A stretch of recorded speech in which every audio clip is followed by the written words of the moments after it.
Olá pessoal, bem-vindos a mais um podcast da nossa Substância P. Hoje trouxemos aqui um médico urologista, Dr. Leonardo Seligra, que vai contar um pouquinho para a gente alguns pontos importantes. Primeiro da formação do médico urologista, qual que é o caminho para ser um médico urologista, se esse médico é só cirurgião, se é clínico, como é que funciona a urologia. E depois nós vamos bater um papo sobre alguns temas legais, importantes e atuais, como impotência, infertilidade, alguns pontos também. Vamos falar um pouquinho de câncer de próstata, já que estamos aqui, passamos um Novembro Azul, também é um ponto importante. Então, bem-vindo. Obrigado, Pete. Imagina, eu agradeço o convite de participar aqui do podcast da Substância P. Seja bem-vindo aqui. Bom, Léo, antes de qualquer coisa, somos amigos aqui de hospital, coordenamos aqui os serviços no Hospital de Clínicas de São Bernardo, eu na anestesia e o Léo na urologia. Então, a gente já tem uma vivência de alguns anos, já desde que ele era residente, aliás. Então, é um grande prazer ter o Léo aqui comigo, né? O Dr. Leonardo, mas para mim, Léo.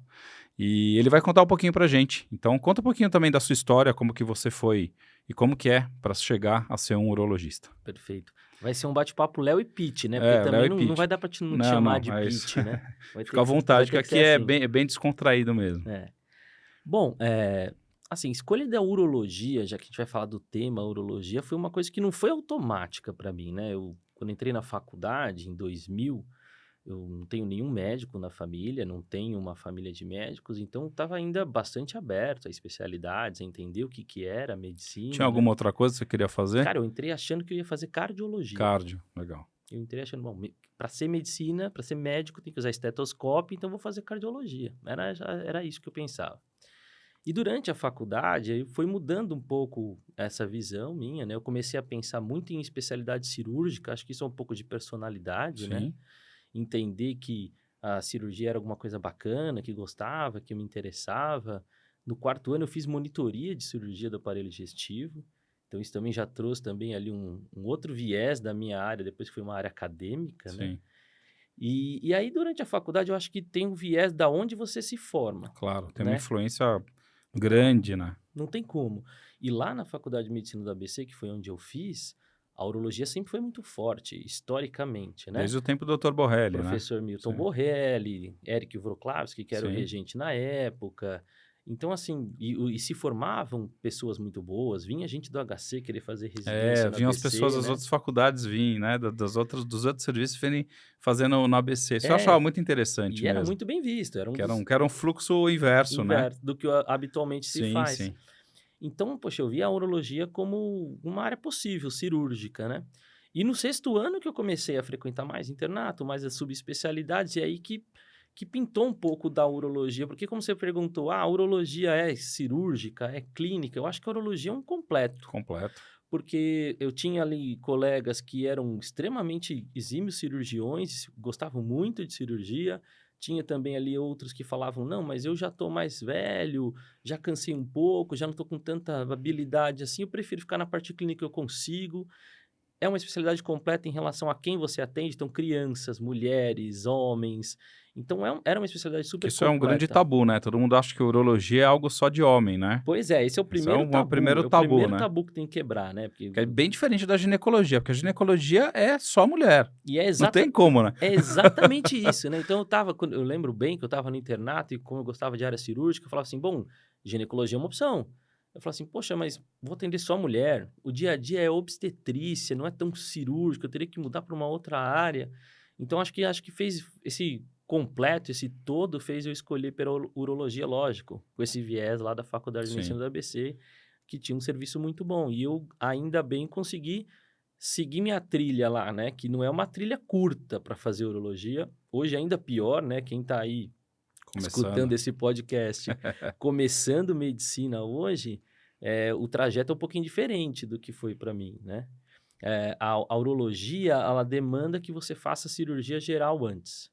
Então, você tem que fazer, na minha época, 2 anos de cirurgia geral. Hoje são 3. 3 anos. Né? E aí, depois que você passa Da cirurgia geral, você faz uma nova prova de residência para a urologia, que também, naquela época que eu estava, era uma transição. Eram 2 anos de urologia só que precisava fazer, e enquanto eu estava na residência de cirurgia geral, viraram 3 anos. Sim. Então, a gente faz 2 anos de cirurgia geral, aí eu fiz 3 anos de urologia, e ao final, eu ainda optei por fazer mais 1 ano de especialização, que a gente chama aí pelo linguajar do inglês, né, o fellowship. Fellowship. E na área de andrologia, que trata infertilidade e medicina sexual. Então, eu fiquei mais 1 ano estudando para ir, por fim, entrar no mercado de trabalho, né? É um caminho longo. Longo. E no meio do caminho, eu ainda servi o exército. Ah, Eu fiquei 1 ano teve lá um aninho aí ainda. servindo o exército como Legal. segundo tenente. Então, se fizer a conta, foram 7 anos, mais um tempo de período de residência depois da faculdade para poder entrar no mercado de trabalho, virar urologista, enfim, seguir a carreira depois Legal. disso. E dentro da urologia, assim, quais são as áreas que existem dentro da urologia? Assim, como se a gente pudesse colocar subespecialidades da urologia. Você falou da andrologia, o Sim. que mais que a gente tem de área? Na urologia, é diferente um pouco das outras especialidades. Se você for pegar no CRM, que tem aquela questão do registro de especialista, e que tem subespecialidades, o RQ, né? o RQ, e aí tem subespecialidades, a urologia, pelo CRM, pelo Conselho Federal de Medicina, CFM, não tem uma subdivisão, mas acaba tendo, porque é muito ampla, como eu falei. Se atende criança, atende mulher, atende homens, então o número de patologias existentes é muito grande. Então, só aí a gente já consegue dividir uropediatria, uroginecologia, né? Então, só aí a gente já divide duas subespecialidades. E a andrologia acaba sendo um pouco essa divisão para atender saúde masculina, então, principalmente saúde sexual e infertilidade. Fora isso, a gente tem que tratar dos tumores, né? Então, a uro-oncologia trata tumores de todo o trato urotelial, então, rim, bexiga, ureter, próstata. E aí entram também em tratamento, então, das crianças que têm tumores de rim, né, nefroblastoma, as mulheres. A gente tem a endourologia elitise, que na verdade é o grande dia a dia do urologista, que é tratar Os cálculos, as pedras. cólica renal, né, as pedras. E eventualmente ali, hoje a gente já está considerando uma subespecialidade, falar de robótica, laparoscopia, você ir para essa área de cirurgia minimamente invasiva, né? Aos poucos tem outras áreas que o urologista está começando a atender também. Por exemplo, hoje, a questão da cirurgia de transgênero, né? De redesignação sexual. O urologista atua, principalmente na hora de fazer as reconstruções, né? Quer seja ou de homem para mulher ou de mulher para homem, né? No genital, o urologista participa dessa cirurgia, né? Então, também é uma área onde o urologista tem começado a atuar. Muito bem, isso é legal, né?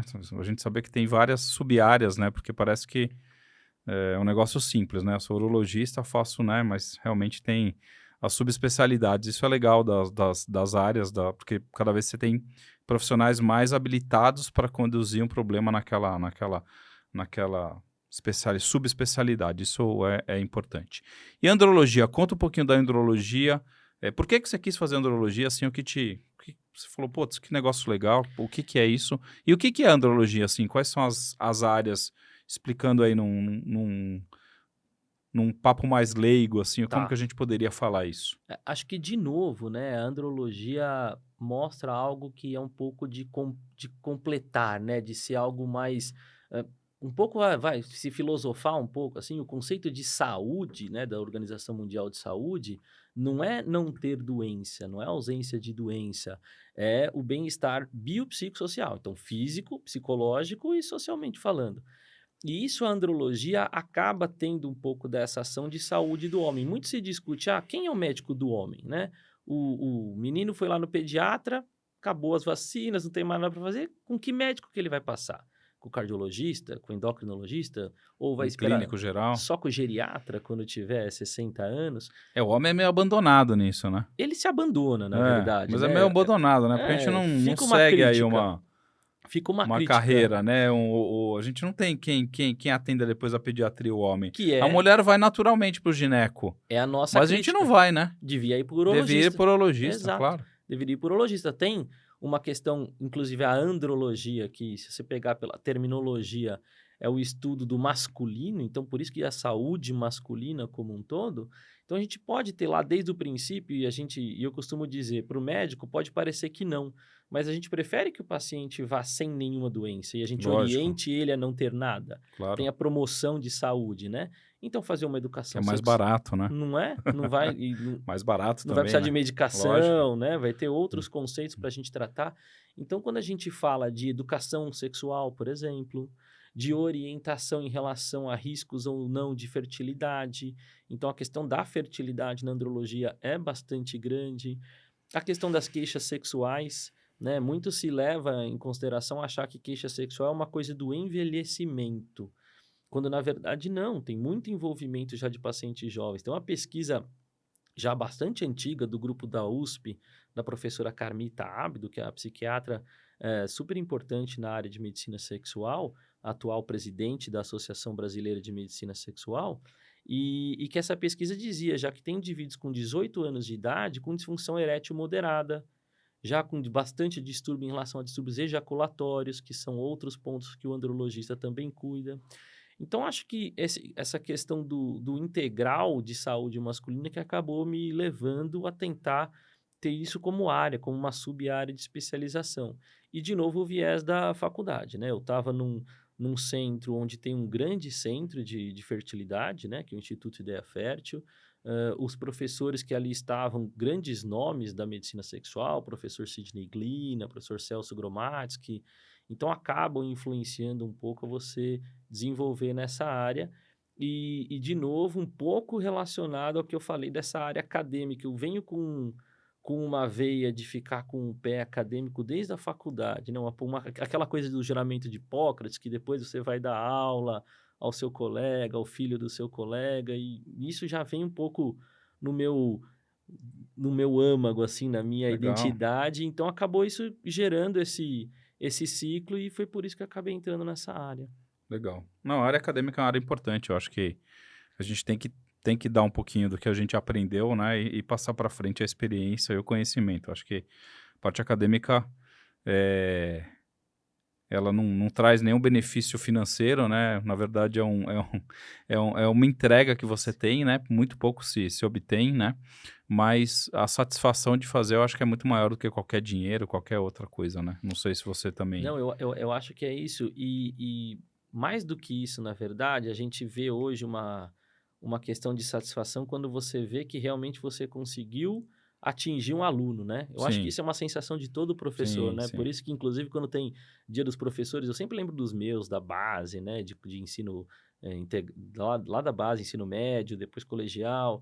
Eu falo assim, olha, a satisfação de você conseguir tocar uma pessoa e conseguir fazer com que aquela pessoa entenda é muito gratificante, né? E entender que provavelmente são eles que vão cuidar da gente Com depois, né? certeza, né? Com certeza. Tem que educar as gerações que vêm para eles serem bons médicos também. Isso é importante, seja qual a especialidade que eles vão fazer. Mas eu acho que isso é uma parte importante. Eu acho que lá no ABC, eu acho que a urologia leva isso bem a sério. É uma disciplina realmente que se destacou muito lá. Mas vamos falar um pouquinho mais da andrologia, então. Vamos aprofundar aí. Você está falando de impotência, de distúrbio sexual, e você está falando também de infertilidade, né? Fala assim, quais são as diferenças aí? Explica assim de uma forma mais explicando por que essas áreas se dividem, qual que é a Tá. diferença? Bom, basicamente a gente tem que entender que o sistema genital reprodutor masculino tem essas duas funções, né? Então tem a função da sexualidade, né? Do mecanismo de ereção, do mecanismo de ejaculação, do mecanismo do desejo sexual, da libido propriamente dito. Mas também ali nos testículos é onde vai ter a produção dos espermatozoides. Então acaba sendo interligado à questão do potencial fértil do homem, né? Eu acho que quando a gente está falando de saúde e potencial fértil, talvez seja um dos primeiros grandes tabus e mitos que a gente também acaba deixando passar, né? Quando você vê aí, se a gente parar para pensar e perguntar no nosso núcleo de pessoas, se teve alguém que teve dificuldade de ter filhos, a gente nunca presta atenção nisso. A chance de um casal conseguir ter filhos numa tentativa, num mês normal de tentativa de gravidez, é de 20% da população em geral. Então, ter filhos não é fácil. É que ter filhos é socialmente impactante, né? A gente viu aí recentemente a Cláudia Raia com seus 50 anos, dizendo que teve filho de maneira natural e não quis dizer mais nada, vira notícia, vira desinformação, vira todo mundo achando que dá, que pode, e se sentindo E que é mal. tranquilo. E as aflições Que a gestação 50 anos é que não tranquila. vai ter problema nenhum, não é uma Pois é. gestação de risco, né? Porque todo mundo tem o mesmo poder aquisitivo dela para poder frequentar bons pré-natais e tudo Sim. mais, né? Mas aí as pessoas não entendem que essa questão da gravidez é algo difícil. E a questão psicológica, o impacto emocional disso é muito grande.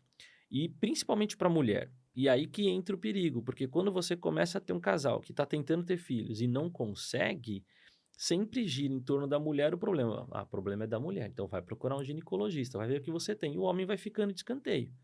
Eu já vi casos onde a gente demorou 2, 3 anos investigando coisas da mulher, ninguém olhava nada para o homem e o homem também tinha um Tinha um problema. problema. A estatística de mais ou menos, entre todos os casais que têm infertilidade, mais ou menos 30% um problema exclusivamente da mulher, 20% é um problema exclusivo do homem, e os outros 50% tem um problema dos dois, né? Então não dá para olhar só para a mulher quando a gente está falando de dificuldade de ter filhos. E essa questão da fertilidade é uma coisa que a gente já tem que olhar desde a infância, Claro. né? Sim. Quando você fala, por que que o médico urologista talvez deva ser o médico do homem quando o menino sai da adolescência? Uma das grandes causas, da principal causa, na verdade, de infertilidade é a varicocele. Varicocele. E a gente faz esse diagnóstico da Exatamente. varicocele na infância, Sim. né? Varicocele, para quem não sabe, é a dilatação das veias que drenam o sangue do testículo ali no cordão do testículo. E essa veia fica doente, como se fossem varizes das pernas. Então elas vão dilatar, elas vão aumentar de tamanho e vai acontecer um refluxo, causando então uma alteração do metabolismo do testículo, que vai alterar a produção dos espermatozoides de uma maneira adequada. E se isso acontecer já desde a infância, que é quando a gente vai ter o nosso estirão, né, o estirão da puberdade, que vai ter o pico da formação das células de espermatozoide, isso pode ficar consequência para o resto da vida. E a gente considera até que a varicocele é uma doença crônica. A gente nasce com varicocele e vai continuar com varicocele Sim. até ser tratado. Então, é um dos problemas que a gente já pode ver do começo da infância, né? Pois Então, é. é um ponto bastante crítico nessa divisão. Por isso que a andrologia também atua na questão da fertilidade e da infertilidade. E outras causas de infertilidade masculina? Varicocele é uma delas. A principal Principal. é varicocele. Eu sei, porque eu tive varicocele e sou infértil. Jura?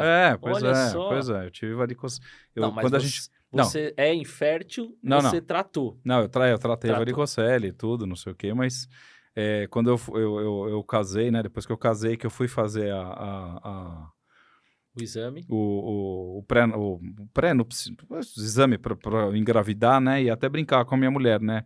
Falar, para com isso, a gente tem que tentar. Não, vamos já ver se não tem nenhum problema, né? Casal de médico, é inferno, né? Médico sempre. E aí eu fui brincando, né, com ela. E ela foi fazer os exames delas e eu fui fazer o meu, né? E quando veio lá o meu exame, o meu espermograma, não tinha nada, né, de espermatozoide, né? E eu falei, putz, agora que, né? Aí eu vi que eu tinha varicocele, que tive que operar varicocele e todas essas coisas. Então é engraçado que a hora que você falou que era a causa mais frequente, eu lembrei disso exatamente, caso né? vivo, Porque é isso eu tinha, né, uma contagem baixa de espermatozoide, né? E quando a gente fala disso, de varicocele, é importante porque, assim, a varicocele não traz sintomas nenhum. Não, nem nada. Ninguém Nada, percebe. não Você tem vive nada. até você começar a se preocupar. Depois dos 30 anos que eu fui ver, que já devia ter Com certeza. trocentos anos varicocele, óbvio. Né? Exato.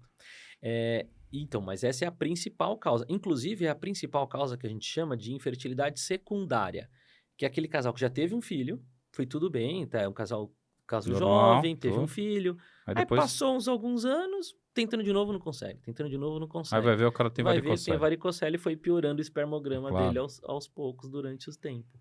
Então, é um fator importante, inclusive para quem já teve filhos, Sim. né? Outras causas que a gente tem que também prestar atenção quando a gente está diante de um homem que tem alguma alteração do sêmen, né? Que a gente avalia no exame que chama espermograma, né?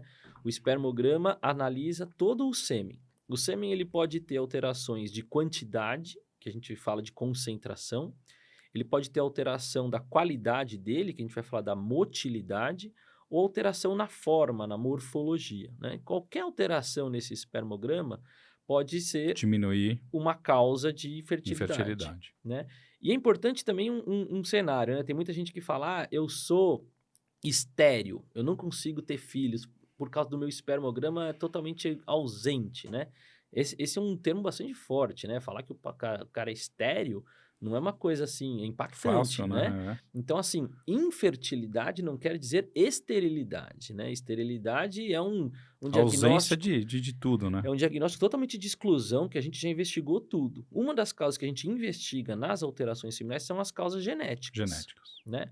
Então, existem alterações genéticas que também não vão dar nenhuma repercussão clínica de saúde para o indivíduo até ele, de repente, querer tentar ter filhos. Klinefelter, né? Klinefelter é uma delas. Eu fiz porque eu fiz um mapeamento, eu fiz um cariótipo, né? Me pediram um cariótipo. Precisam fazer. Quem tem os níveis É. abaixo de 5 milhões por ml de Isso. concentração, a gente obrigatoriamente faz uma triagem, um rastreamento genético. Eu brincava que eu, além de não ter espermatozoide direito, que eu tinha uma contagem baixíssima de espermatozoide, meus espermatozoides também não eram móveis, eles eram daqueles...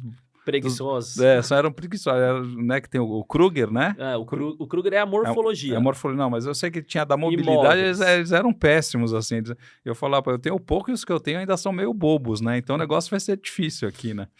E aí, uma das causas genéticas é, como você falou, a síndrome de Klinefelter. A síndrome de Klinefelter, na maioria das vezes, até a gente chama de uma certa maneira que acaba sendo mosaico, porque não vai dar todos aqueles sintomas e sinais Aquele de um clássico fenótipo do Klinefelter, clássico, né? E aí o indivíduo está lá com seus 30 anos, tentando engravidar, não consegue, e quando vai fazer uma investigação tem uma alteração genética.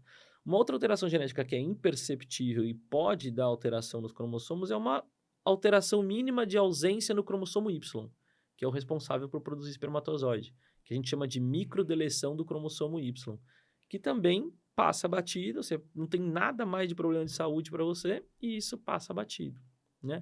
Então, as causas genéticas aí, por isso que faz parte nesse rastreamento pedir tanto o cariótipo no sangue, quanto essa pesquisa da microdeleção do cromossomo Y. Legal. Né? E existem as causas externas, as causas tóxicas, né? Isso é importante também. Fatores ambientais e hábitos de vida. E hábitos de vida, porque isso talvez seja onde a gente consiga modificar. Sim. Porque a varicocele a gente nasce com ela, causa genética a gente nasce com ela, mas, por exemplo, o uso da maconha, o tabagismo, né? O cigarro, a gente sabe que interfere muito a qualidade da produção de espermatozoides, né? Outras substâncias tóxicas todas, inclusive uma das perguntas que a gente faz para o indivíduo é saber, você trabalhou em empresa petroquímica, trabalhava com produtos químicos, manipulação de produto químico, isso também que pode diminuir a produção, né?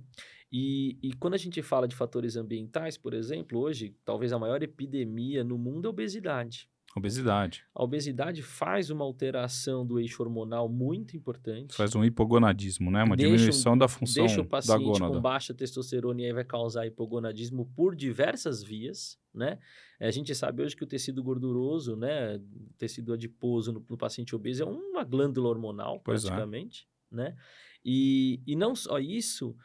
esses pacientes também acabam tendo piora não só na qualidade da testosterona, mas qualidade de produção de espermatozoide também, né?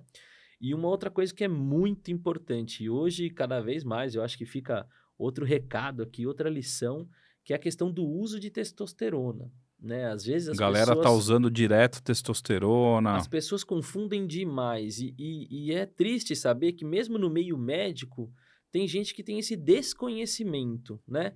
Porque o que a gente associa? O homem tem testosterona, a testosterona faz produzir espermatozoide, então tudo bem.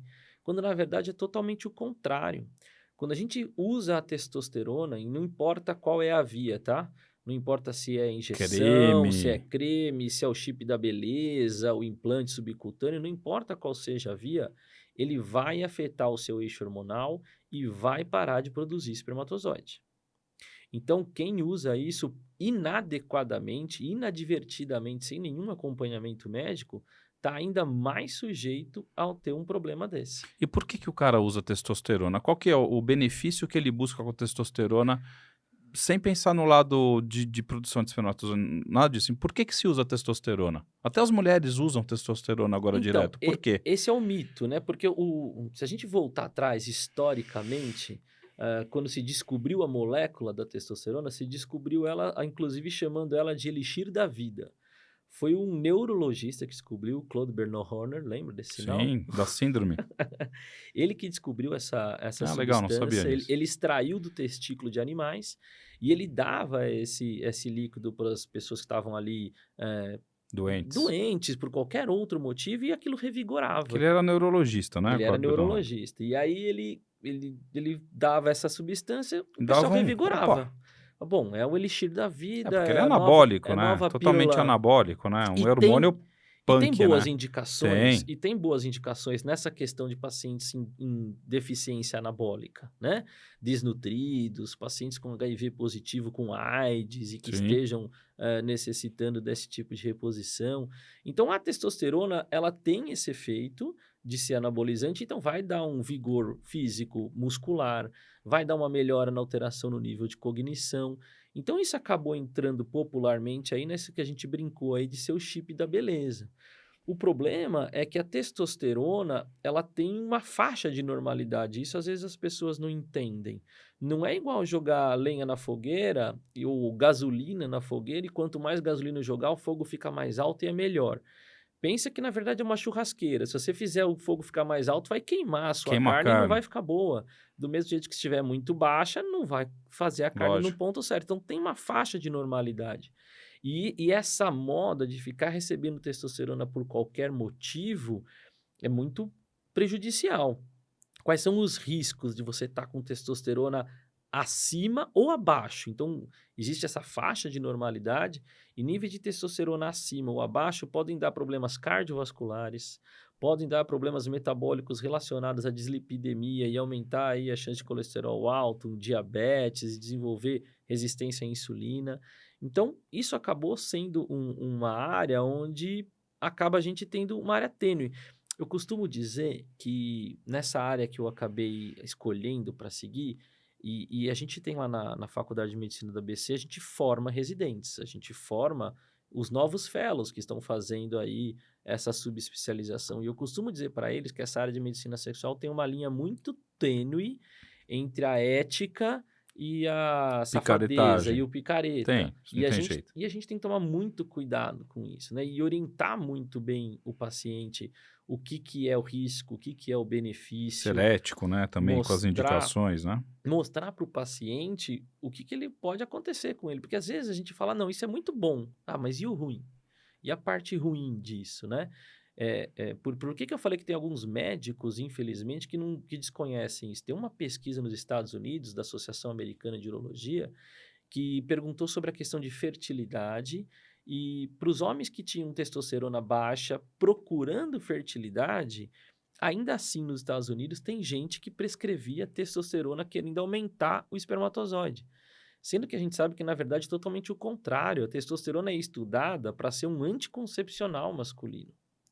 E a gente vê médicos, infelizmente aqui no Brasil, eu recebo todo dia no consultório paciente que vem falando, doutor, mas eu fui no fulano de tal, no doutor especialista de tal, e ele falou que para melhorar meu espermatozoide eu precisava tomar testosterona. Não, pelo amor de Deus, não. Não façam isso. Médicos que estejam ouvindo, vendo a gente aí, testosterona não melhora a fertilidade, ou os pacientes que estejam vendo a gente aí, questione o seu médico que testosterona não melhora a fertilidade. Testosterona tem outras funções sim, são benéficas.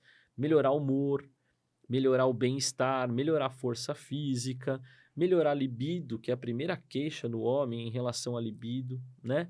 Mas se a gente levar para o lado da mulher, que você perguntou, é ainda pior. Porque tem um monte de mulher tomando testosterona. Não, eu tô tomando doses baixas de testosterona. Aí eu falo, putz, mas será que cabe isso aqui? Será que isso é real? Você sabe por que é pior? Se você for ver o índice do laboratório de normalidade de testosterona para mulher, não existe. O que é normal para mulher de testosterona? Não ter. É estar com 1.000 ou é com 2.000?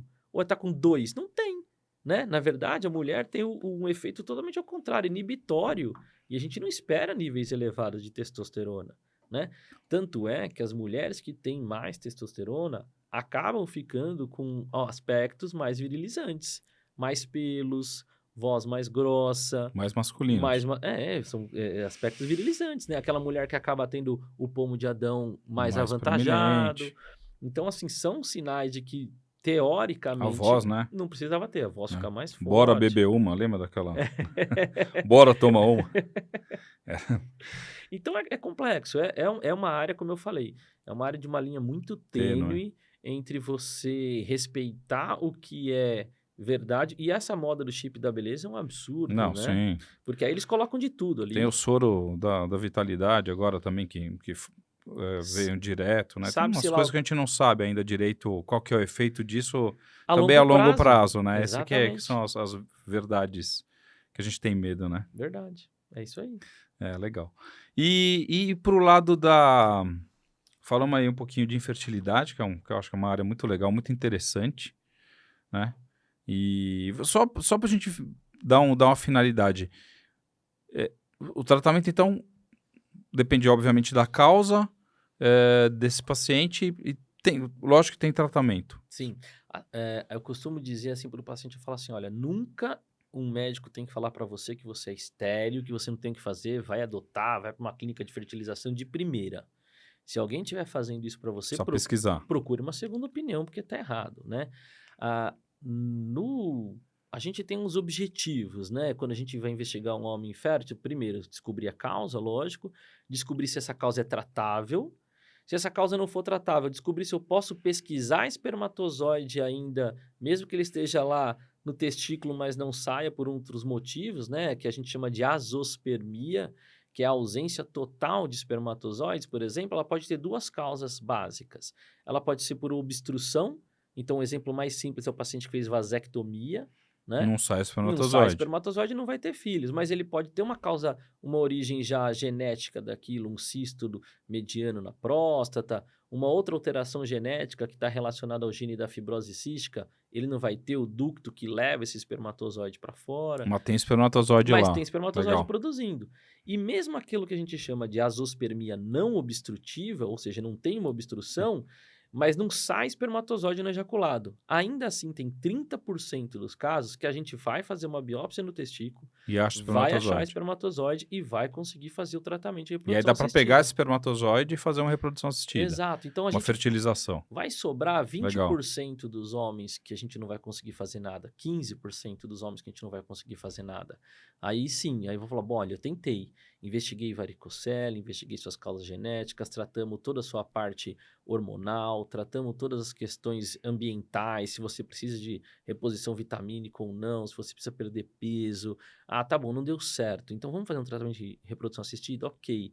Usa o seu espermatozoide, não usa? Usa o espermatozoide que vem do Banco. testículo, usa o espermatozoide que vem do banco. Banco espermatozoide. É muito difícil a gente não conseguir ter uma opção hoje, sabe? Então, é uma questão assim de simplesmente você estar no lugar certo para saber que existe opção para você. E a questão do tempo, né, que eu falo. Porque às vezes você vai deixando, você não está ali, não está próximo, não entende, não investiga e vai deixando o tempo passar. O tempo é uma questão importante. Para a mulher, muito, Muito né? mais, né? A gente sabe que a partir dos 35 anos, a chance de gravidez daqueles 20% cai vertiginosamente. Acima de 40, então, isso fica próximo de 5% para menos. Mas os homens, com o envelhecer, também têm tido algumas dificuldades de produção de espermatozoide, qualidade de espermatozoide. Tem um outro exame que a gente faz que chama fragmentação do DNA espermático. E essa fragmentação do DNA espermático tem sido alterada com o envelhecimento masculino, né? Isso vai causar mais chance de ter abortamento, mais dificuldade de gravidez. Então, tem que investigar precocemente isso, né? Então, a gente vai ter tratamento. A fertilidade não é mais uma coisa que tem que deixar para lá e desistir, né? Como eu falei, no seu hall de amigos, 10 pessoas, 10 casais tentando, tenha certeza que se eles não comentaram com você, tem algum ali Não, isso a que gente tá já com não, isso a gente dificuldade, né? sabe. Isso depois você começa a conviver com as pessoas, todo mundo conversa ali, fala. Porque eu sempre falei isso de uma forma aberta, desde que meus filhos, né? Desde que eu tive o problema. Então eu sempre brinquei com isso, sempre levei isso numa. Tinha que levar numa boa, né? No fim, eu acabei tendo meus filhos e tá tudo Tá bem, tudo bem. né? E eu sempre brincava, né? Dessa história, assim, tirava um sarro de mim mesmo, assim, né? Acho que era Era até uma forma de eu amenizar uma coisa que aconteceu, mas isso foi tudo bem, né? Porque no fim tive os filhos, né? Então foi de Sim, menos. também tem Mas isso. aí depois vários casais também conversavam, mas e aí, como é que foi? Como que você fez? E aí a gente Eu via que também tomei tinha tal isso, remédio, né? né? Então isso é legal, né? Porque você acaba vendo que, óbvio. E eu acho que o que a gente tem hoje também, Léo, você que é um especialista, talvez você possa me corrigir se eu estiver afirmando alguma coisa errada, né? Mas se a gente casasse com 17, 18 anos e resolvesse ter filho com 17, 18 anos, a gente teria filhos Com mais facilidade. 99% da Perfeito, população, né? A perfeito. gente sabe disso, a gente vê quando acontece aqueles acidentes que os adolescentes engravidam, né? Não é à toa, né? Porque a fertilidade está muito alta, a Sim, natureza, né? Quando a mulher menstrua e está pronta, sem né? dúvida. Ela está ovulando pra caramba, né? Ela tá né? É o que a natureza quer, que a gente reproduza, né? E os Na verdade, isso fatores é o que a realidade é essa, E os né? fatores ambientais estão interferindo menos. Você Lógico, ficou menos tempo exposto àquele problema, né? Se lógico. foi cigarro, se foi Lógico. Você é obesidade, muito se foi uma mais saudável alteração. com 17, 18 Exato. anos e as mulheres são muito, muito melhor elas terem mais, Pro mais, óvulo, quanto mais, mais, mais novo, mais fácil. mais fácil. Um, Não, um- e a composição física da mulher também com 19 anos, sim, né?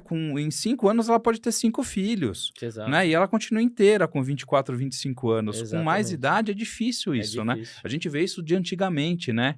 Os Sim. avós antigos, né? As pessoas antigas tinham 5, 6 filhos, mas começavam com 17, 18 anos. Ninguém começava com 30, que nem a Por gente. isso que entra a questão social na questão Social, lógico, tem da todo esse definição de impacto, né? saúde, né? Hoje a gente está esperando virar coordenador, virar Sim, presidente, sim, virar tem tudo isso, tem chefe, todos para os depois impactos. pensar em É. coordenar e planejar uma família, né? Principalmente as mulheres com o desenvolvimento que houve, né? Então, realmente, isso que É. você fala tem toda a É, razão. legal. Esses pontos são interessantes. Eu acho que o estresse também deve influenciar bastante, né, do ponto de vista de fertilidade, né? Porque eu vejo muitos casais que têm muita dificuldade em engravidar e eles têm um filho. E aí depois passa um ano, eles engravidam sem nenhum tratamento. E aí Tem. a gente vê que, porra, acabou a pressão agora, vamos transar feliz, sem obrigação de nada. Buf, aí A, vai a, outro filho. Você não vê isso a parte frequentemente? psicológica É super importante, influencia né? muito. Essas histórias a gente tem um É um monte, né? monte, né? De gente que estava Ou que tentando, adota e tentou um depois monte de coisa, engravida, depois né? se engravida, ou então tentava tentando muitas vezes, tem um casal próximo de mim, estava tentando muitas vezes, difícil, dificuldade, quase foi fazer tratamento, aí nasceu. Ah, então tá bom. Ah, então eu tenho dificuldade, deixa pra lá. Não deu 6 meses, engravidou de Engravidou. novo. Então Isso essas é histórias bacana. acontecem, né? E, E olha como a parte psicológica é importante. Tem um trabalho também do HC, do Berteiro, né, um pessoal do HC, que hoje é referência aí na medicina sexual, que eles fizeram que eles avaliaram os homens que fizeram vasectomia para saber se ia ter alteração em relação à qualidade sexual. Ou seja, ele não estava mais preocupado ou com medo de engravidar. Melhorou em 50% a lógico, qualidade sexual. lógico. Então a parte psicológica interfere muito Muito, em tudo em isso, tudo. tanto em ter filho quanto em não ter filho, É né? isso aí. Então, Então, a gente tá falando agora do psicológico, então agora eu vou pro lado da impotência, sim, dos distúrbios sexuais, porque é, outro dia a gente estava batendo um papo sobre isso aí, e você falou, né, de um caso a gente estava comentando, né, que você estava comentando sobre um problema psicológico que o cara sim. não estava conseguindo, né, ter ereção ou ter ejaculação por causa disso. Então vamos falar um pouquinho de impotência, de ejaculação precoce. Vamos. Fala desses distúrbios pra gente, assim, o que você vê mais frequentemente no seu dia a dia em relação a isso? Quais são os tratamentos? Como que é o lado psicológico? Tem remédio? Como é que funciona isso? Hoje a gente tem a população hoje masculina, tem muito bem claro assim o quanto isso incomoda ele dia a dia, a qualidade de vida dele, as queixas sexuais, né? Então, tanto a impotência, que é a disfunção erétil, quanto os distúrbios de ejaculação, e aí principalmente a ejaculação rápida, a ejaculação precoce, a gente tem visto isso bastante no consultório, principalmente depois desses 2 anos de pandemia. Então, mais uma vez, comprovando o quanto essa questão psicológica, psicossocial, na verdade, interfere nas questões da função sexual, né? Quando a gente diz que o indivíduo ele tem uma queixa, a gente também tem que entender um outro cenário, que é uma queixa relacionada a duas pessoas. Eu acho que esse é um outro fator da andrologia, né? apesar de eu tratar o homem que vem com uma queixa, eu tenho que entender que do outro lado tem uma parceira que também está tentando ter filhos, uma parceira que também está sendo afetada por aquela disfunção sexual dele, que também eventualmente pode começar a desenvolver uma queixa sexual por conta disso, ou vice-versa. Às vezes a parceira tem um vaginismo, tem um desconforto, e aquilo traz tanto desconforto durante a relação que o homem começa a falar, poxa vida, então não está tendo uma relação legal. Então, e nem é um problema físico, é um problema social daquele relacionamento. Então, tanto a questão da disfunção erétil, da impotência, quanto as ejaculações precoces, a gente sempre entende que o tratamento ele é conjunto, multidisciplinar. Eu tenho, inclusive, no meu consultório, uma psicóloga que atende, Isso é legal. que fez especialização em sexologia durante 1 ano na pós-graduação, e ela tá voltada para isso. Legal. Sabe por quê? Teve uma pesquisa, o diabetes, por exemplo. Vamos falar de diabetes. O diabetes é uma alteração física que pode causar uma impotência orgânica. Vai dar alteração vascular, vai dar alteração de nervos e o cara pode ficar impotente, um diabetes mal cuidado, mal controlado, tá? Mas aí, então, o cirurgião vascular vai avaliar esse paciente diabético porque ele tem lá uma lesão de úlcera, um pé diabético, que também é comum no paciente diabético. E ele não avalia o paciente como um todo. Então, essa pesquisa foi na Europa, 90% dos cirurgiões vasculares perguntam para o paciente diabético, e o seu pé? Você tem lesão? Você está machucado? Ninguém pergunta o seu pênis. Ninguém pergunta, e sua função sexual? É. Você está com ereção? Você está tendo uma relação sexual boa? Não. Quando, na verdade, a gente sabe que a disfunção erétil, a impotência, é um marcador de saúde, né? Às vezes, o indivíduo ele fica primeiro impotente e depois ele descobre diabetes. Ele fica primeiro impotente e depois descobre que ele tem as coronárias, as artérias do coração entupidas. Uma retinopatia entupidas. importante diabética. Uma retinopatia. Tem um outro trabalho bastante interessante que diz que a impotência aparece 5 anos antes do infarto, do evento agudo do miocárdio. major do miocárdio. Então, assim, é importante também. É um preditor de doença no vascular. rastreamento da doença vascular. Isso é bacana. Né? Então, isso que é a questão da saúde como um todo. Da saúde. Então, nessa questão de pandemia, como ficou? Isolado, né? Ninguém sabia. Eu posso me relacionar com aquela pessoa? Não posso? Vou trazer Covid para casa? Vou matar os meus pais? O que eu vou fazer? Né? Foi punk. Aí o que aconteceu? Aumentou o consumo de pornografia absurdamente. As pessoas começaram a ter parâmetros totalmente distorcidos e começaram a ter problemas psicológicos envoltos a isso, né? Então começaram a se comparar com as pessoas que estão gravando um filme pornográfico, que o cara grava em 5, 6, 7 tomadas lá e acha que a ereção durou 1h30. Pois é. Né? Eles foram selecionados os melhores atores os lá. Caras transam durante 45 minutos, né? Tá normal ali. Tamanho peniano. É. Fizeram uma seleção de quem tinha os maiores pênis. Não foi assim, vem qualquer um aí e faz relação sexual aqui na frente de todo mundo, né? O cara tem que ser bem dotado, tem lógico, que ter senão ele não vai aparecer na TV. Instrumento né? de trabalho, né? Não tem como. E aí, e ejaculação? Não, mas aí ele tem edição de vídeo, pô. Os caras acham que tem que ejacular 5 litros por relação. Então é complicado, né? E aí você fica com essa comparação. Nós tivemos aí pessoas que não conseguiram iniciar a vida sexual e aí fica se comparando, e depois vai ter uma nova relação, não sabe o que é, como é que faz. Então essa parte psicológica é muito evidente, por isso que eu falei, tenho lá a psicóloga, eu sempre recomendo o acompanhamento conjunto. Nós vamos investigar a parte física? Vamos. Lógico. Vamos ver se o diabetes está alterado, vamos ver se tem alteração de testosterona, vamos ver se tem alteração do colesterol, para entender se não são os vasos entupidos, vamos fazer exame específico, né? Ultrassom se precisar, enfim, nós vamos fazer o que precisar. Mas a parte psicológica precisa estar em ordem também. Lógico. Né? Cabeça é o que manda no corpo, né, cara? Cabeça é importantíssimo, né? A gente foi... eu fui educado na medicina a olhar muito pouco o psicológico, né? A minha formação teve isso, assim. A gente tinha que ser médicos frios, não poderia se emocionar na frente do paciente. E isso mudou. Só pra doença. Isso mudou muito de uma forma muito mais que a gente olha o paciente como um todo, né? E o lado psicológico é importantíssimo. Veja um paciente com câncer, né? Que antes o cara era condenado a morrer, né? Você dava ali, você tem que dar o diagnóstico seco pro cara. Pô, era muito desumano, né? E hoje a gente cuida desse lado psicológico. Por isso que eu acho que é importante, porque talvez eu esteja errado, mas eu acho que grande parte é psicológico? Tem muita coisa psicológica que pode ser arrumada. Vamos falar de ejaculação precoce. Ejaculação precoce, vamos lá. Ejaculação precoce, a gente sabe que 90% dos casos são tratados com psicoterapia. Psicoterapia. E aí, se você pega um médico que não está habituado, né?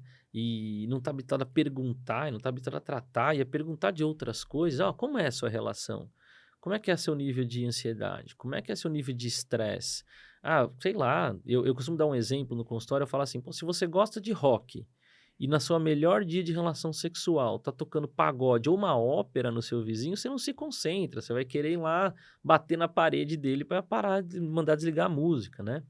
E aí, o que a gente faz? O que a gente vê? Vem paciente falando, mas eu tomei o remédio tal que me passou e não melhorou. Não melhorou mesmo, porque o remédio tal é para ajudar você momentaneamente até tratar do problema, que é psicológico na maioria das vezes. Vão ter causas físicas e a gente vai investigar isso, sim, por isso que é importante ir num especialista. Lógico. Vai no médico urologista, vai no andrologista. Não foi muito com a cara, não teve uma empatia, percebeu que aquilo ali não estava muito próximo, tudo bem, vai para um outro. A gente está acostumado com essa questão de segunda opinião, né? Lógico, isso é importante. Hoje em dia é super Ou você normal. vai no Google ou você vai no Yahoo Answers, né? E competir com o Google hoje está difícil, É né? difícil. Competir com o Google é hoje difícil. Está difícil. Então, eu acho que é importante, porque aí também tem essa questão do acolhimento, né? Sim, sim. Eu acho que uma das vantagens que eu acho que quando a gente está nessa área específica é entender que a gente consegue acolher o paciente diferente. Como você falou, às vezes oncologia, tumor, às vezes a gente é um pouco mais cartesiano, né? A gente é mais, olha, o senhor tem um tumor, vamos precisar tratar, vai acontecer isso, depois a gente vê o que vai, se tem um tratamento complementar, se diferente. não tem. É diferente. Nós vamos lidar com a parte psicológica? Vamos tentar entender o que vai ter de sequela, a sequela sexual, a sequela emocional, nós vamos tentar entender. Agora, quando o problema é ao contrário, né? Quando ele já vem de uma base de um problema psicológico, aí a gente tem que construir essa questão do acolhimento, do entender, até o cara se abrir para você, entender que é ali mesmo o lugar. Ganhar confiança, né? Ganhar sua confiança, né? Porque é muito íntimo, né? Sim, você precisa ter essa confiança. Precisa ter essa confiança do cara. E quando você fala na nossa formação, a questão que a gente aprendeu de relação médico-paciente, de afastar, na verdade, hoje eu vejo que é totalmente o contrário. Lógico, tem que se aproximar cada vez mais. Aproximar. Lógico. Então, é interessante. Então, a causa psicológica é um ponto importante. Falamos aí. E outras causas de ejaculação precoce que não são psicológicas? Tem alguma doença que pode causar isso? Ou não? Assim, existem potenciais alterações dos nervos, de alteração de sensibilidade, mas isso é muito raro, muito raro. A gente avalia isso no consultório, né, no exame físico, a gente consegue perceber alterações de sensibilidade, mas isso é muito raro. Mas existe também questões relacionadas, por exemplo, ao uso de medicações. Sim. Né? Então, tem medicações que, como a gente falou aí dessa questão emocional, às vezes a pessoa começou a tomar uma medicação, principalmente os ansiolíticos. Antidepressivo, os antidepressivos, né? Que dão também. E eles dão alteração de ejaculação, eles retardam a ejaculação. E isso pode, então, estar relacionado à medicação, né? Então, é um outro ponto que a gente precisa estar atento, é que tipo de medicação a gente está usando para poder entender se aquilo não está dando um efeito adverso inesperado, que seria a alteração da ejaculação. Mas aí são raros os casos onde tem um problema físico, exclusivamente um problema físico, mas aí a gente acaba detectando, sem nenhum problema. E essa notícia aí que você deu, acho que para muita gente isso é legal, saber que isso é tratado sem necessariamente um remédio, uma cirurgia, uma intervenção física. Sim. A terapia pode ajudar esse cara com isso. Isso é fantástico, mas eu acho. Não só é fantástico, como é, de novo, uma outra quebra de tabu. É uma quebra de tabu, né? Exatamente. Dizer para as pessoas que, olha, você não precisa de remédio, não é remédio que te trata, é um outro tabu, porque as pessoas ficam muito, eu sou louco, né? Quando você fala para a pessoa que ela tem que fazer terapia, é porque eu sou louco. Mas você não é louco. Não. Você precisa se organizar, você precisa se equilibrar a mente. Às vezes, ninguém consegue estar 100% equilibrado. E com certeza essa terapia aí, ela não vai ajudar só no ponto de vista sexual dele. Ele vai achar várias coisas ali que devem estar atrapalhando a vida dele, que provavelmente, seja o problema dele seja esse. Então, eu acho que Perfeito. tem o estresse todo que está envolvido com talvez outras causas e eu acho que acaba levando o cara a ter a ejaculação precoce ou mesmo a Perfeito. impotência, Ou né? O mesmo a cara impotência. nervoso, estressado, não consegue transar. Exato. Como eu falei, aí é entender o mecanismo, né? Porque, assim, muitas vezes, quando eu explico para o paciente no consultório como é que funciona a ereção, ele já tira aquele peso das costas, né? Já solta o ombro, ele respira fundo e fala: Ah, então era isso? Então é por isso? Porque eu explico para ele, eu falo assim: olha, o pênis é um músculo. Ele tem que encher de sangue para ficar duro. Então, pensa aquelas bexiguinhas de aniversário. Ela tá mole, quando enche, fica dura. Isso é o pênis. Como é que ele funciona? Ele tem que estar relaxado. Então, se estiver tenso, ele não tem Não tem relaxamento. jeito. E quando você tem o orgasmo, o organismo libera adrenalina. Então, a adrenalina vai causar contração e fechar o vaso para não entrar mais sangue. Então, se você já tiver com adrenalina no corpo, você vai estar jogando contra. Né? Então eu falo para ele assim, eu falo assim, a sua primeira relação sexual não foi a melhor da sua vida, não tenha De dúvida. jeito A nenhum. segunda já foi muito melhor, né? Porque você estava muito mais ansioso, muito mais estressado, não sabia direito o que fazer, como fazer. Tem uma cobrança muito grande para você. Será que eu vou gostar? Será que quem está comigo vai gostar? Né? Será que depois não vai querer me largar? Enfim, de novo, por aquela comparação do que é Sim. certo, do que é errado. Então tem esse cenário também envolvido. E aí, quando eu explico isso para ele, ele fala assim: Ah, é, doutor? Ele fala: É. A pior coisa que um casal pode fazer é ter relação sexual com hora marcada, né? E veja, mas depois que você tem filho, né? O filho pequeno que pode bater na sua porta a qualquer hora. Depois que você tem lá um estresse, Covid, tá todo mundo em casa, não consegue sair. Como é que você vai ter uma relação sexual despreocupada? Aí eu falo: Não marca a hora, vai fazer qualquer outra coisa, vai assistir um Netflix, assiste sei lá, um seriado do Net Geo, as baleias do Antártico, e assiste qualquer outra coisa. Tenta ficar relaxado, não pensar nisso. E aí acaba fluindo pela proximidade, né? Pela intimidade. Eu acho que essa palavra talvez seja uma das mais importantes para juntar um pouco tantas disfunções sexuais como ejaculação precoce quanto impotência. Intimidade. A intimidade. Do parceiro ou da parceira, Da né? Que parceria, o né? cara se Da parceria, não relaciona. É importa. importante ter essa Precisa ter parceria, intimidade, lógico. porque assim, o cara não sabe o que ela gosta ou o que ele gosta, né? Como fazer, né? Às vezes trocou de parceria recentemente e aí vai querer fazer igual fazia com a outra pessoa e é totalmente Não diferente, funciona. não Não funciona, funciona. né? Então, se você não ganhar essa intimidade, vira um negócio mecânico e quando vira mecânico não vai funcionar, não adianta, né? Não é que nem filme pornô. Não é. Não é? E é engraçado porque uma das grandes revoluções na medicina sexual foi a invenção do Viagra, O Viagra né? foi um. O Viagra foi a maior invenção. Tem um filme aí, inclusive, que vale muito a pena assistir, né? Sobre a invenção do Viagra. Mas o Viagra trouxe uma revolução no sentido do que, olha, bom, tem um remédio agora que pode melhorar a minha ereção. Só que o que as pessoas confundem? Eles acham que o remédio causa ereção. E esse é um outro cenário, porque o remédio não causa ereção. O remédio mantém mais tempo a ereção que a própria pessoa tem.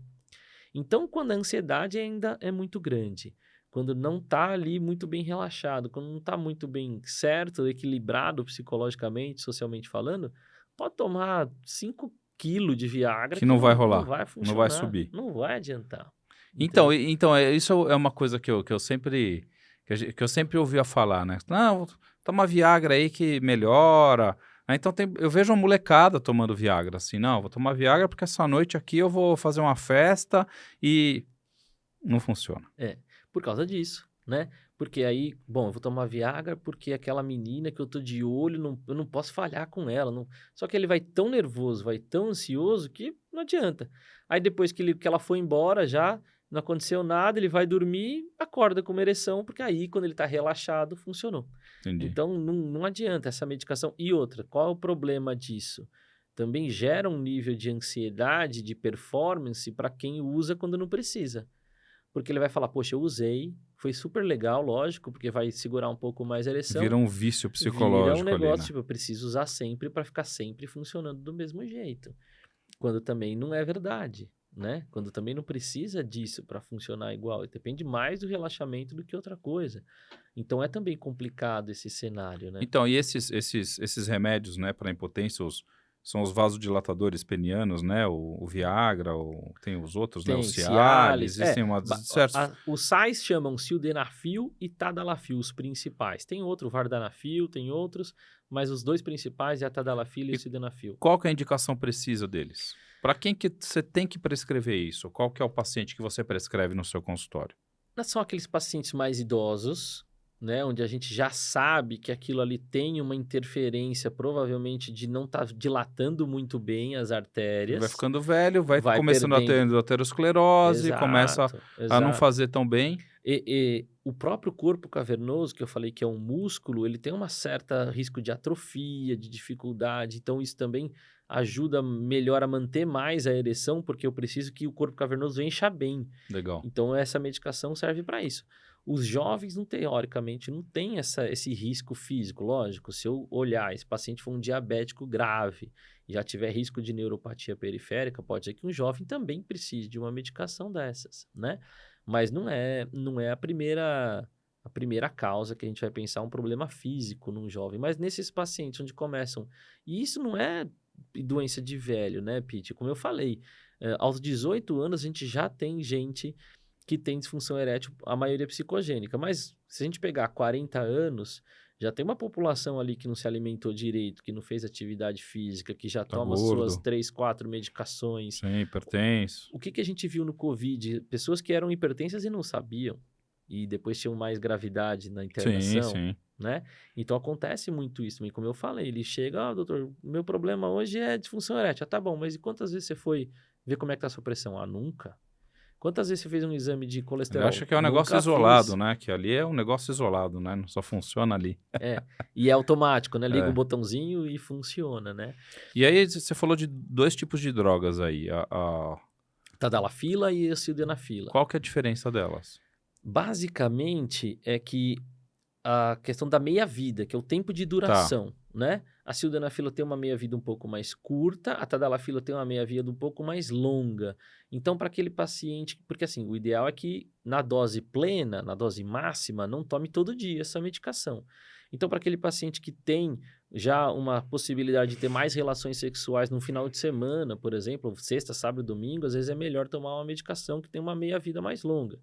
E isso vai depender, porque tem gente que tem efeito adverso com tadalafila, mas não tem com sildenafila. E a gente tem que ficar fazendo essa troca. E a grande sacada foi quando eles descobriram que se tomasse a dose mais baixa todo dia, fazia um efeito similar a tomar antes da relação sexual. Então, a tadalafila tem estudos em dose mais baixa para uso diário. Então, entendi. essa é uma alternativa por causa dessa questão da meia-vida. E então, sem eventos colaterais? Os efeitos são muito raros, mas acontecem, né? Tem gente que fica com rubor facial, sente aquela sensação do nariz estar um pouco mais entupido, tem gente que tem dor de cabeça, mas aí a gente consegue ir trocando essas medicações, né? Variando entre elas, a gente tem 3 ou 4 tipos de medicação diferente, até entender se ele vai precisar ou não trocar de tratamento. E o coronariopata pode usar essa medicação? Em geral, sim. O que a gente explica, né, para o paciente? Fala assim, ó, o seu coração precisa estar bom. O que é o coração bom? Você precisa poder fazer uma atividade física. Então, se o seu cardiologista fala que você pode fazer uma corrida, você pode usar a medicação. Se o seu cardiologista fala que você pode nadar, você pode usar a medicação, porque o entendimento você vai ter uma relação sexual que é uma atividade física... Um gasto metabólico. Extenuante. Vai precisar de coração aí para bombar o sangue, né? Exato. Se o seu cardiologista recomenda que você faça atividades físicas leves, então veja bem, talvez não seja interessante você ter a relação sexual, porque o seu coração não vai aguentar ter. Então, no começo, houve muito preconceito em relação ao Viagra, porque falava assim, não, mas o fulano morreu porque tomou Viagra. Mas espera aí, o coração dele aguentava ter aquele grau de relação sexual que ele teve com aquela ereção que ele teve? Porque antes ele tinha uma relação sexual mais light, né? Porque Ou não tinha, né? era uma ereção fraca, aí tinha ali, era rápido, e aí depois com o Viagra ele começou a conseguir ter 2 ereções, 3 ereções numa mesma sequência, voltou a ser como era antes, e aí ele começou a ter mais gasto e mais esforço físico, né? Então teve um problema disso no Então, começo. você falou que então que esses vasodilatadores, né, essas medicações, além delas ativarem, né, darem ereção, elas melhoram a qualidade da ereção. Porque elas vão fazer essa vasodilatação, então vão levar mais sangue para o corpo cavernoso, né? E ao mesmo tempo, elas impedem a conversão, né, que é a enzima a fosfodiesterase, impede a conversão do óxido nítrico, o que vai diminuir o relaxamento. Então vai manter a ereção por mais tempo. Legal. Por isso que precisa da integridade física. Então, por Sem exemplo, vaso bom, sem vaso bom, sem o pênis nervo, bom. sem o nervo que vai levar o estímulo, também não funciona. Então, por exemplo, os pacientes que operaram de próstata, câncer de próstata, prostatectomia Uma radical, chance de ser lesou o impotente. nervo, tem uma neuropraxia ali, uma manipulação do nervo. Para esse paciente, essa medicação talvez não sirva, porque o nervo não vai levar o estímulo. Ele vai ter uma alteração ali que não vai conseguir melhorar. Então, para esse paciente, a gente tem outras alternativas de tratamento, que são as injeções penianas, que aí a gente usa um vasodilatador direto no corpo cavernoso, porque aí a gente pula essa etapa do estímulo e aí consegue ter ereção e consegue ter uma relação normal.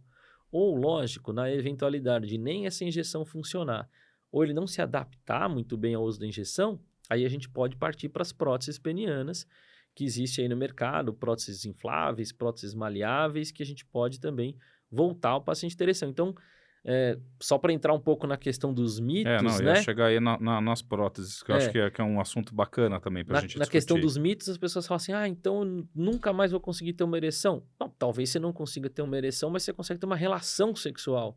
E talvez isso é importante para a qualidade de vida, que é ter a relação sexual, né?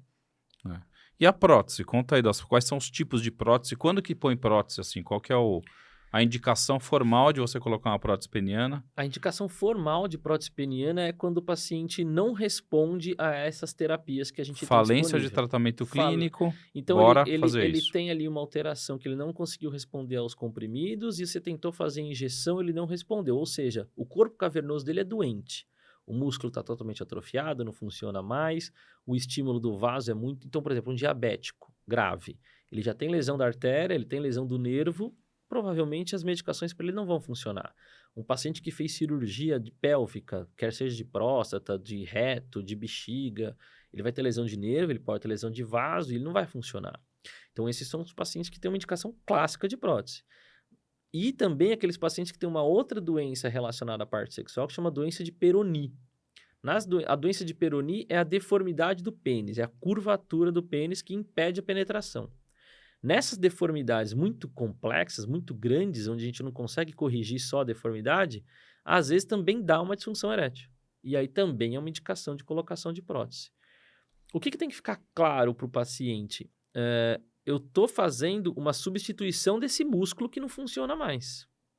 Então, é bem um paralelo do tipo, não tem, as pessoas colocam uma prótese de quadril porque ela tem dor, não consegue andar, está imóvel, vai voltar a ser funcional? É uma reabilitação. A prótese de pênis é a mesma coisa, ele Sim. não funciona e vai voltar a ser funcional, né? Só que com os dispositivos, né? Como é que a gente diferencia? Então, tem a que a gente chama de prótese maleável. Essa é uma prótese que ele mantém o corpo peniano totalmente ereto sempre. Então, a diferença é que esteticamente o paciente acaba tendo que lateralizar o pênis para ficar um volume um pouco maior. E existe a prótese inflável, que é aquela que tem uma bombinha que ele consegue camuflar só na hora da relação, inflar, e aí ele consegue utilizar. Depois que teve a relação, esvazia e fica ali. Pode usar uma sunga, pode usar uma cueca e não tem problema nenhum. Então, são os dois tipos que a gente tem, que tem, lógico, pacientes melhores para um tipo de prótese do que a outra. Pacientes com lesão medular, por exemplo.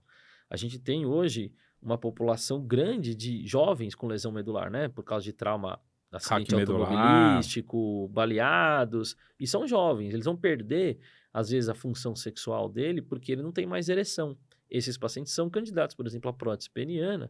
E, às vezes, para esse tipo de paciente, é melhor a inflável, porque ele não tem sensibilidade ali e, às vezes, ele vai ter um risco de aquela prótese semirrígida ficar sempre ali forçando o pênis e poder ter uma lesão. né? Então, a gente tem que diferenciar também cada Legal. tipo para cada paciente. Muito legal, muito legal. É importante saber essas diferenças aí para ficar claro, né, para quem ouve, para quem sabe.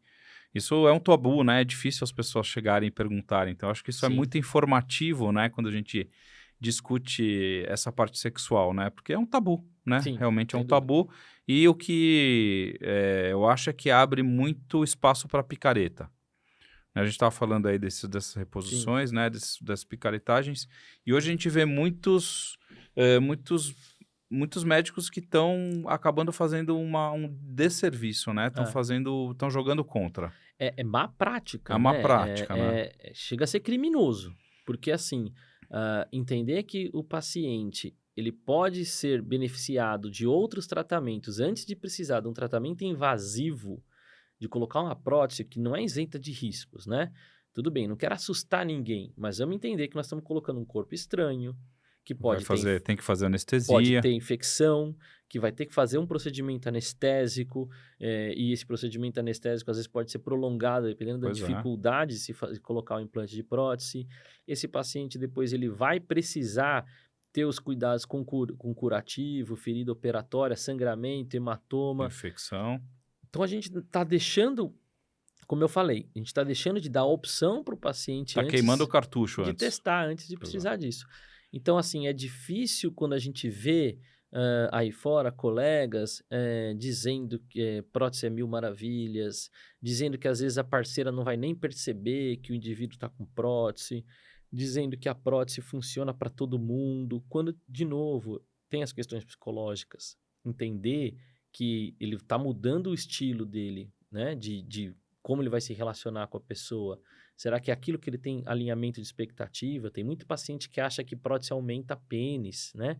A cirurgia de aumento peniano é um outro tabu gigantesco, né? Então, tem muita gente que vai atrás de colocar uma prótese porque acha que vai aumentar o tamanho do pênis, quando na verdade ele vai manter o tamanho do pênis dele, só que funcionando, né? Então, Esse chega, negócio de aumentar o pênis com cirurgia não existe, então. existe para alguns casos, a gente até pode voltar depois nesse assunto que eu acho que é importante também, interessante a gente falar dele. Mas achar que a prótese peniana aumenta pênis não Não aumenta. aumenta. Isso está fora de cogitação. E é triste porque eu já vi e existe, infelizmente, mecanismos de médicos acharem como mostrar para o paciente que ele acha que precisa de prótese. Um exame de ultrassom Doppler mal feito, ele pode fingir que precisa da prótese, uma indicação errada no sentido de falar que vai aumentar o tamanho do pênis, uma indicação errada, inclusive, no sentido de falar: olha, isso daqui é muito ruim, usar uma injeção é dolorido, porque o médico induz, né? Quantas Não. vezes no final da O consulta, médico é especialista, né? E aí o cara vai lá, ele ouve o que você fala, né? O que você falar é amém, né? e no final da consulta, o que o paciente fala para você? Se fosse com você, doutor, você faria o quê? Pois é. Se você falar para ele que você faria tal coisa, ele vai Ele vai falar fazer, tal coisa, lógico. né? Então é complicado, é ruim de ver, porque aí acaba pegando essa parte psicológica ou emocional da pessoa, e infelizmente tem pacientes que estão numa situação similar ao desespero, e tem índice de suicídio por disfunção Lógico, sexual, não, sim. né? E aí o indivíduo vai para uma dessas clínicas que tem por aí, e ele chega lá, recebe um susto do valor do tratamento que ele tem que ser submetido, às vezes desnecessário, sendo quando às vezes uma boa terapia resolveria, uma medicação inicialmente já seria suficiente. A dificuldade qual que é? Do paciente chegar no médico certo, porque ele acha, bom, eu vou nessa clínica, eu vou ficar escondido, ninguém vai me ver, ninguém vai saber do assunto, eu vou entrar lá, vão fingir, vão achar que eu tô indo comprar flores.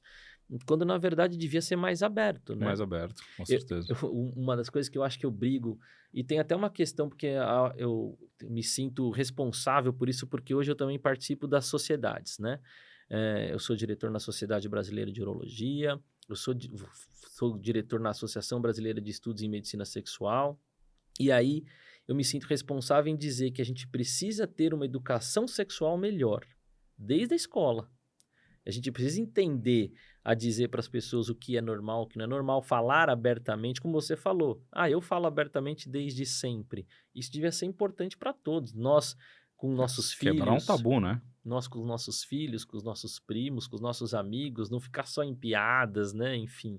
Então, acho que isso é importante, porque isso gera, no final das contas, uma consequência justa, que é cuidar bem da saúde dessas pessoas e não deixar elas serem enganadas, né?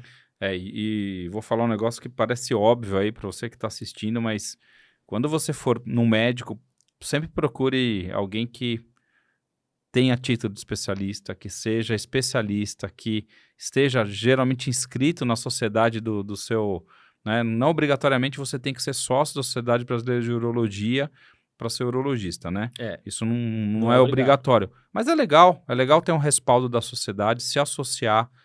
Então, todos esses pontos são importantes para você se proteger, né? Para todas as clínicas, né? Eu sempre falo isso, né? Sempre um especialista é melhor do que um Exato. cara que não tem especialidade certificada, né? Isso traz segurança. E pegando esse gancho, Pete, eu acho que é importante a gente dizer também de procure aquela pessoa, aquele médico, né? Bom, então eu quero procurar, vou dar um exemplo, quero procurar um anestesista. Então, então eu vou no grupo de anestesia X? Não, eu quero saber daquele anestesista. Aquele anestesista é bom? Ele é bem informado, né? Porque às vezes você fala assim, não, mas eu vou lá, de novo, voltando nessa questão desses grupos de medicina sexual que a gente ouve no rádio, propaganda. Às vezes você não sabe nem é o médico que está por trás disso, Não se sabe ele, quem está se ele atendendo fez ali. especialização, se ele não Sim. fez, né? Então tem lá no site do Conselho Federal de Medicina se ele é registrado como médico, né? Se ele é especialista. Se ele é especialista ou se ele não é, vai atrás, se ele tem uma boa formação, né? E hoje a gente vive a área a rede social, a mídia social. Mídia social, isso é impactante. É impactante, né? Provavelmente a gente vai aparecer aqui nesse podcast numa mídia social. Sim, não, E sim. aí a gente tem que dizer assim, tudo bem, não acredite só nessa mídia social, vai atrás. Quem Tem que que ir é esse atrás. cara que está nessa Não, mídia você está social? entregando a sua vida geralmente para o médico, né? Você precisa estar bem Exatamente. referenciado ali. Exatamente. Tem que ter as pessoas que indicam, né? Então isso ajuda muito e isso é muito legal. Muito bem, Léo. Queria agradecer aí sua Imagina. presença. Vamos marcar já aqui um outro bate-papo, porque eu acho que tem muita coisa que a gente pode falar sobre isso, fazer talvez alguns podcasts aí mensais sobre saúde sexual masculina. Legal, boa Eu acho que é um ideia. negócio legal falar de DST, falar de AIDS, falar de doenças sexualmente transmissíveis. Eu acho que são pontos Boa. que são legais para esclarecimento da população, né? A gente tá vivendo aí um esquecimento das doenças sexualmente transmissíveis, né? Eu vivi a AIDS, né? Sim. E foi um sofrimento realmente, porque foi uma grande inibição sexual na minha geração, né? E hoje já não se preocupa tanto com a AIDS, então as outras doenças começaram a aparecer de uma forma brutal. Então já fica aqui meu convite para você, para a gente fazer um programa de DST masculino, que também é muito pouco falado, muito pouco divulgado, né? Falar de vacina de HPV, que eu acho que é um Perfeito. negócio legal também. Super atual. Quando que a gente faz, em Super que atual. idade a gente faz no menino e na menina, faz no menino ou na menina. Eu acho que esses pontos são legais, então nós vamos já deixar marcado um próximo podcast aí de saúde sexual masculina, eu acho que vai ser interessante. Muito obrigado. Queria que você deixasse aí uma mensagem aí, um até logo aí sobre você, sobre sua área aí. Tranquilo, eu já aceito o convite e acho essas iniciativas, Pete, muito importante, né? Como a gente falou aqui, que a gente vive nessa era de redes sociais, de fake news, então quanto mais conteúdo Mais e informação, informação que a gente tem real, fidedigna, embasada, a gente puder transmitir, eu acho isso super importante. Que nem eu falei, nós vamos levar essa informação para esse paciente que vier no meu consultório, vai vir bem informado, já vai vir consciente, né? Então, é muito importante. E essa área da medicina, não só a medicina sexual, mas a saúde do homem como um todo, como eu falei, ela é muito complexa, né? Então, tem essa questão das doenças sexualmente transmissíveis, tem a questão da fertilidade, tem a questão das disfunções sexuais, tem a própria questão do entendimento do quanto a obesidade, por exemplo, pode interferir em todos esses âmbitos, em todas essas esferas. Então, a gente tem que entender, eu participei de algumas campanhas onde a gente fala que a gente tem que tirar esses tabus, né? O homem, e ainda bem que as gerações que vêm novas estão mudando disso, a gente sabe que o homem tem que buscar esse atendimento precoce, né? De acompanhamento de saúde, não de tratar a doença pura e simplesmente. Então, procure ir logo ao urologista. Você que é mais jovem, vá ao urologista pela primeira vez.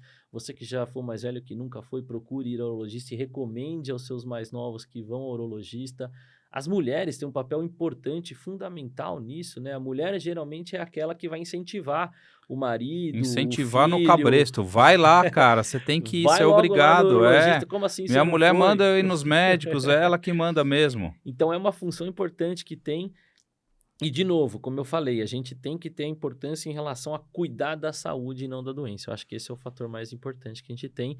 E agradecer de novo vocês aqui da Imagina. Substância P, parabenizar pelo trabalho de dar essa educação continuada, não só para a população, mas também a médicos. Então, vocês estão de parabéns e agradeço o convite mais uma vez. Obrigado. É isso aí. É isso aí, pessoal. Obrigado aí pela atenção de vocês.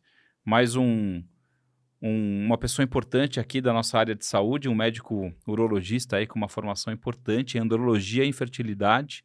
Eu acho que são temas aí importantes que nós vamos... Outros podcasts vão pintar aí. Valeu, pessoal. Até a próxima. Até.